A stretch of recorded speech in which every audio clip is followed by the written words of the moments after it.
A respected psychiatrist offers free treatment to vulnerable patients seeking help for depression and anxiety. They trust him. They believe he will heal them. But behind the locked doors of his clinic, something else is happening. He's administering massive doses of LSD without their knowledge. He's using electroshock therapy far beyond any medical standard. He's keeping them unconscious for weeks at a time, playing recorded messages on endless loops into their ears. Their memories begin to vanish. Their personalities start to disintegrate, and he's documenting every stage of their destruction. The patients don't know it, but they're not receiving treatment. They're test subjects in a secret government program. The psychiatrist isn't working alone. He's funded by the CIA, and the goal isn't to cure them. What were they really trying to create? A man walks into a bar in San Francisco, orders a drink, and wakes up 3 days later in a psychiatric ward with no memory of what happened. The bartender was a CIA operative. The drink contained LSD. This wasn't an isolated incident. It was standard procedure. In 1953, the Central Intelligence Agency faced what it believed was an existential threat. Reports emerged from the Korean War of American prisoners returning home speaking like communists, praising their captors, denouncing their own country. The agency became convinced the Soviets and Chinese had cracked the code to human consciousness. They believed enemies possessed techniques to erase a person's identity and rebuild it from scratch. The fear wasn't just that they could extract secrets. It was that they could turn Americans into weapons against their own nation. The CIA's response was Project MKUltra. Approved by director Alan Dulles, the program received funding with almost no oversight. Its mission was simple and terrifying: discover how to control the human mind, break down psychological defenses, implant suggestions, create the perfect intelligence asset or the perfect assassin. The project would operate in complete secrecy, hidden even from most members of the agency itself. And it would require test subjects, thousands of them, people who would never know what was being done to them. Dr. Sidney Gottlieb, a chemist with a clubfoot and a passion for folk dancing, became the program's chief architect. He wasn't a sadist or a monster in appearance. Colleagues described him as soft-spoken, almost gentle. But Gottlieb believed the ends justified any means. He assembled a network of researchers across 80 institutions, universities, hospitals, prisons, pharmaceutical companies. Most had no idea they were working for the CIA. Grant money flowed through front organizations with names that sounded academic and harmless. The experiments began with LSD. The drug was new, poorly understood, and seemed to shatter normal consciousness in ways that fascinated the agency. Gottlieb wanted to know if it could make people tell the truth, forget their past, or follow commands without question. So the CIA started dosing people. Sometimes subjects were told they were participating in research. Often, they weren't told anything at all. In safe houses across American cities, agency operatives posed as ordinary citizens. They would slip LSD into drinks at bars, watch what happened, and take notes. They dosed each other during office meetings to see how agents performed under the influence. One scientist, Frank Olson, was given LSD without his knowledge at a CIA retreat. Days later, he crashed through a hotel window and fell to his death. The agency called it suicide. His family would spend decades fighting for the truth. But LSD was just the beginning. Researchers explored sensory deprivation, locking subjects in dark, silent rooms for days until their minds began to fracture. They tested electroshock therapy at levels far beyond medical standards, trying to erase memories entirely. At McGill University in Montreal, Dr. Ewan Cameron pushed further than anyone. He was a respected psychiatrist who had once evaluated Nazi war criminals. He put patients into drug-induced comas for weeks. He played looped messages through speakers under their pillows. He administered electroshock treatments up to 3 times the normal intensity. He called it psychic driving. His goal was to reduce patients to an infantile state, then rebuild their personalities from nothing. The patients were people seeking help for anxiety or depression. They entered his care as functioning adults. Some left unable to recognize their own children. Prisons became laboratories. At the Addiction Research Center in Lexington, Kentucky, inmates were offered reduced sentences in exchange for participation. Most were black men incarcerated for drug offenses. They were given LSD, mescaline, and experimental compounds for weeks at a time. The reduced sentences rarely materialized. The experiments continued for years. The scope expanded beyond drugs. Researchers investigated hypnosis, trying to create couriers who could deliver messages without knowing what they carried. They studied torture techniques, testing how much pain and fear a person could endure before their will collapsed. They explored whether they could program someone to kill on command, then forget they had done it. No one was tracking the damage. There were no follow-ups, no medical care for subjects who broke down. People left these experiments with shattered minds and no explanation for what had happened to them. Some became paranoid, unable to trust their own memories. Others never recovered at all. And through it all, the CIA maintained perfect deniability. The program's very existence was classified. Funding was buried in black budgets. Researchers signed secrecy agreements. If something went wrong, the agency could simply walk away. For 20 years, MKUltra operated in the shadows, consuming lives in pursuit of a power that may never have existed. The question wasn't whether the CIA would find a way to control the human mind. The question was how many people would be destroyed before someone finally stopped them. Mary Morrow walked into the Allen Memorial Institute in Montreal seeking treatment for postpartum depression. 6 weeks later, her husband found her sitting on the floor of their home, unable to remember his name or recognize their 3 children. Dr. Ewan Cameron ran the psychiatric facility like a laboratory, and his patients were specimens. The Allen Memorial Institute sat atop Mount Royal, a prestigious research hospital affiliated with McGill University.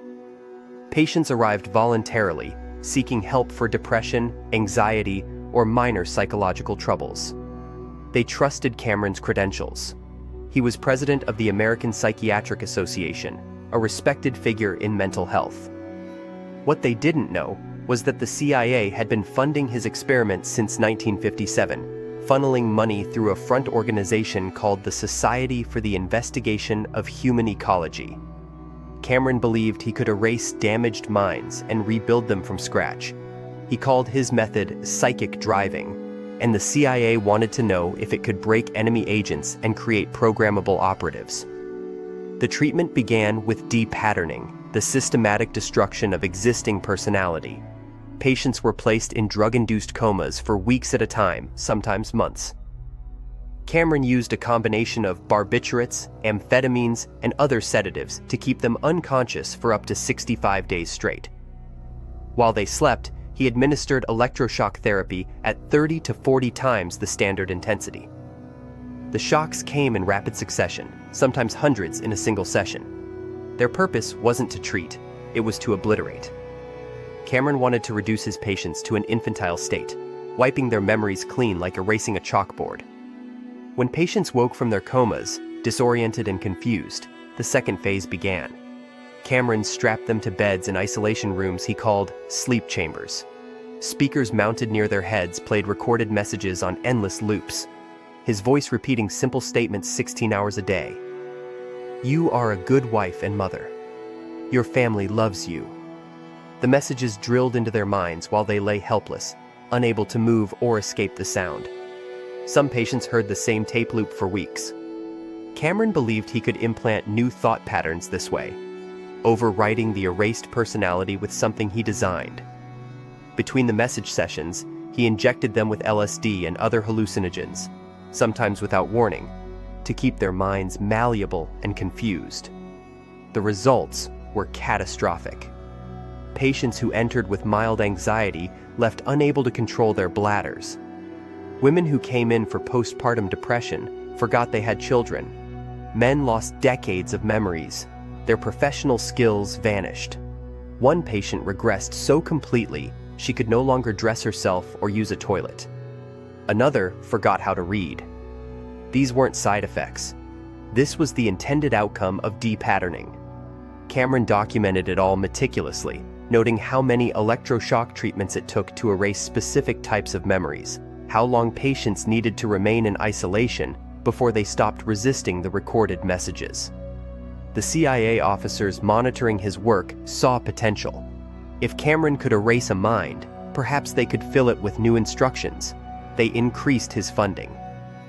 Cameron expanded his experiments, combining depatterning with sensory deprivation. He fitted patients with blacked-out goggles and thick gloves, cutting off sight and touch. White noise played constantly through headphones, eliminating all external sound. Patients floated in this void for days, their sense of self dissolving. When Cameron finally removed the equipment, many couldn't remember who they were. He considered this progress. Val Orlikow entered the Allen Memorial Institute in 1956 to treat depression. Cameron kept her for 3 months. She received 65 electroshock treatments and spent weeks in a drug-induced coma. When her husband finally took her home, she didn't recognize their house. She had forgotten how to cook, how to drive, how to perform basic tasks she'd known her entire adult life. Her last memory before treatment was her wedding day. Everything after had been erased. She would spend the rest of her life trying to relearn who she was, piecing together a self from photographs and other people's stories. Cameron never asked for consent. He never told patients they were part of experiments. He simply took people who came to him for help and systematically destroyed their minds, all while the CIA watched and paid him to continue. The families who brought their loved ones to the Allen Memorial Institute believed they were receiving the best psychiatric care available. Instead, they were delivering them to a man who saw human consciousness as something to be demolished and rebuilt according to his specifications. How many minds can you destroy before someone notices? Most people stop at the surface of history, but you're still here. So if you want the parts they don't teach, the truths buried beneath time, consider subscribing and becoming part of those who chose to see it all. Now, let's continue. In 1973, a CIA director made a decision that would haunt American history. Richard Helms ordered the destruction of every document related to MKUltra. He wanted the program erased from existence. The order came at a dangerous moment. Watergate had shattered public trust in government. Congressional investigations were spreading like wildfire through Washington's intelligence agencies.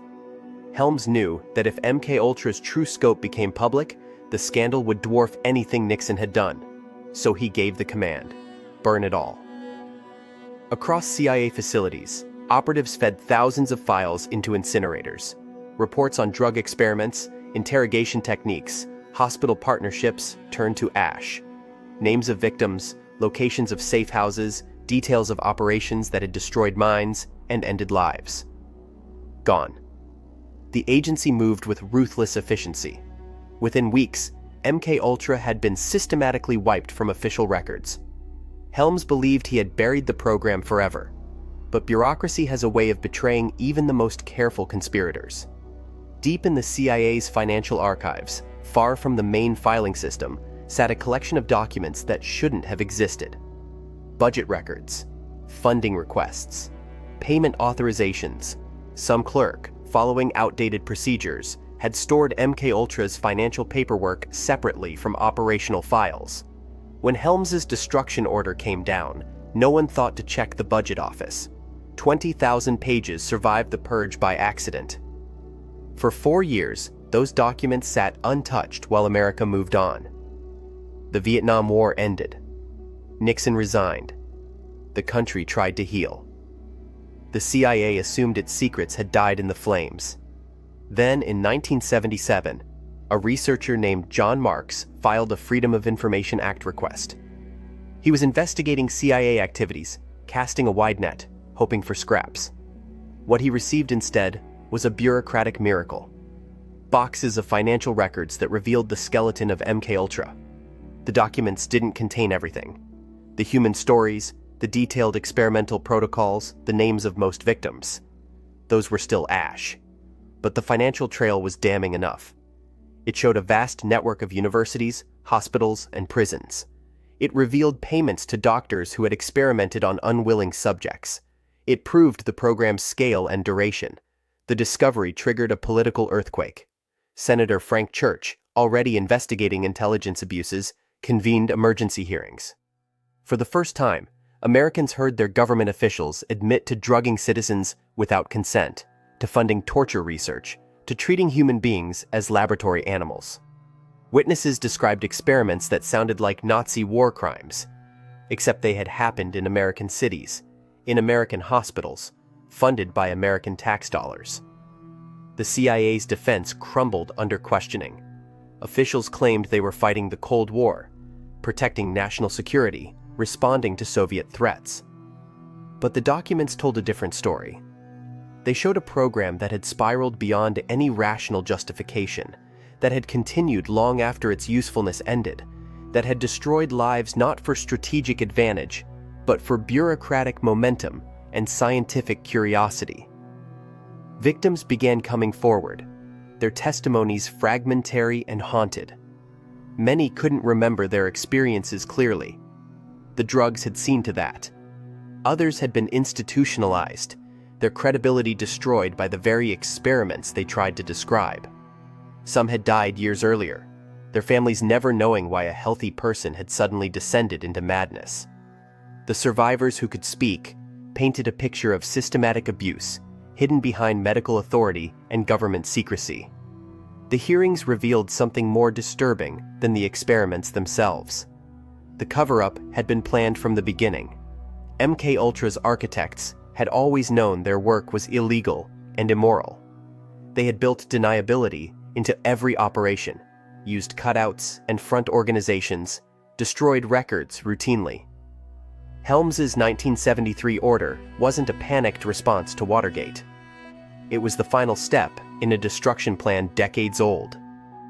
Congress demanded accountability, but accountability proved impossible. Most operational files were gone. Key officials had retired or died. The CIA claimed ignorance about details, hiding behind the very destruction they had ordered. Victims couldn't prove what had been done to them without documents that no longer existed. The agency had successfully weaponized its own crime. The cover-up protected the criminals by eliminating evidence of the crime. The Church Committee's final report condemned MKUltra in the strongest terms. It called for reforms, oversight, and safeguards to prevent future abuses. Laws were passed, procedures were changed, officials promised it would never happen again.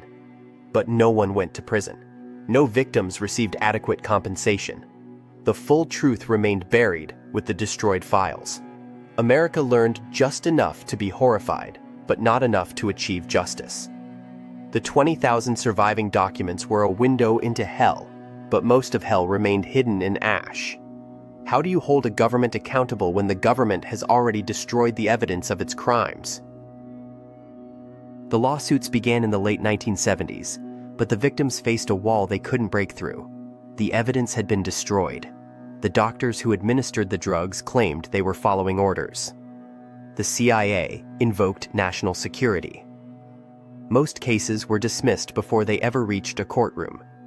In 1988, 15 years after the program officially ended, the U.S. government agreed to settle with 9 Canadian victims for $100,000 each. The amount was calculated not as justice, but as a way to make the problem disappear.